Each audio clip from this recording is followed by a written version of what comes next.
Yo, it's Chickpea. Stop giving others so much power over you. Only you know where you actually want to go. Like, you might have told a few people a few things, but only you know on the inside who you are and who you want to be. But other people are going to tell you their opinions.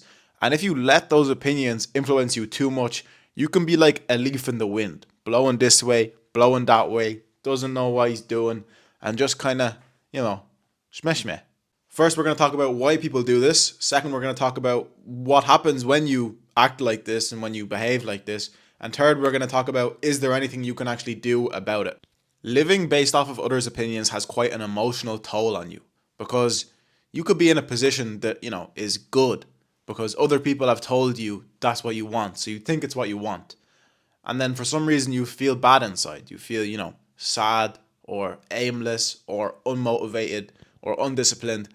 And this could be because, you feel like you're not doing the right thing, but you feel like at the same time you are because your goal has been imprinted on you instead of created yourself. So instead of, thinking about your life and thinking about, okay, I want to do this, this, this, you've just adopted somebody else's, ideal and goal. And I feel like I definitely have done this in my life as well.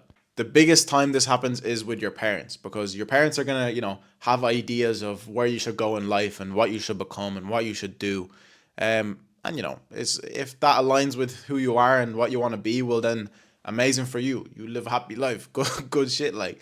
But if not, then you need to be careful because, at the end of the day, you're living for yourself.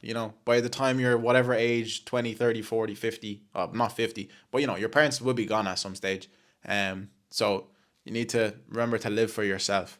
Um, I'm still struggling to do this. I feel like I'll way under the power of my dad and his expectations, but I'm trying my best. So yeah. It's also good to realize, when you're seeking validation from people, whether it's your peers, your mentors, your mentees, whatever it is, or, you're people pleasing, or even if you're just overly reactive to criticism. For example, someone says, "Oh, why are you doing that? That doesn't look so good." And instead of just being like confident in your, behavior and what you're doing, you kind of act a bit like, "Oh, I didn't know it was not good." And then, you change what you're doing to please other people. I guess it is people pleasing in a way as well. So, two, what happens when you actually live like this? What are the impacts on you? So, like we already said, you might feel though that undisciplined, unmotivated, despair kind of feeling because the goal that you have in your mind is not actually aligned with who you are. It's just been imprinted on you. I feel like that's almost worth mentioning again because it's such a prevalent thing. There's also a loss of authenticity. Like, to be happy, you need to kind of be yourself.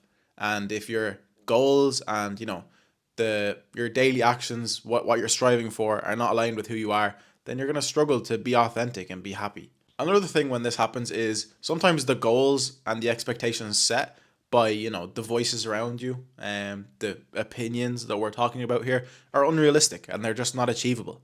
So sometimes when you try to meet those, it can be extremely difficult or even impossible for you. And then it's like, okay, well now I feel shit because I thought this was what I needed to do and I can't do it. So now what? And this can turn it into almost like a disliking of yourself, I think. In a previous video, I talked about the importance of sticking to one thing. I feel like that is also relevant here because if you are a person who, lets other people impact them by what they say, then maybe you are more likely to be switching all the time. When in reality, to become a master of a subject and to actually make meaningful progress, you need to stick to it for, a decent amount of time. So, what can you actually do about it? Again, these are just things I've come up with, but number one is embracing imperfection. Accepting that not everyone is going to be happy with what you are doing. If there's a few friends that, don't really like what you're doing or they don't accept it, well, who cares? Especially you might care, but you have to try to stop caring. Because the reality of the situation is, no matter what you do, not everyone around you is going to be happy with what you're doing. So it's impossible to please everyone. So you may as well just do what you own, just do what you fucking want to do. Like, which leads me to the second thing, which is self validation. Instead of seeking the acceptance of your peers or your parents, seek the acceptance of yourself. Are you happy with what you are doing? Have confidence in what you are doing. Value your own judgment over external opinions. And then thirdly is developing self-awareness. So identifying when you're handing over the power. You know, have you been told an opinion recently and then for the next few days that's been kind of impacting you and you're like, maybe I should, do this or stop doing this or switch to this, Realize that, notice it. I know I put awareness last, but in reality, it's kind of the first one. Interesting story here is when I was doing my personal brand on Instagram, I posted everyday videos for over a year. I grew to about 8,000 followers. And I always thought to myself that, I was beyond this. I didn't care. And to some degree, that was true.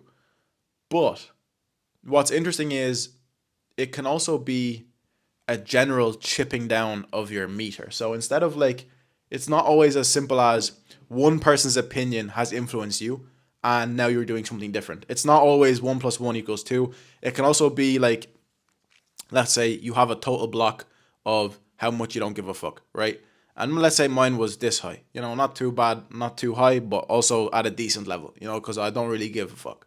But by spending too much time with a lot of different people who don't think like that, eventually you're going to be worn down, worn down, worn down, worn down until eventually you get brought below the level that allows you to do what you want to do. So I think that might be what happened to me. So I got brought down to a level that was slightly below where I originally was, and that's what led me to stop doing what I was doing. So it wasn't just one person told me, yeah, Ryan, stop doing that, or Ryan, you should do this instead. It was kind of a general being surrounded by people who just were on such a different path to where I got influenced to do something different. So that's another thing to be aware of, personal story of mine.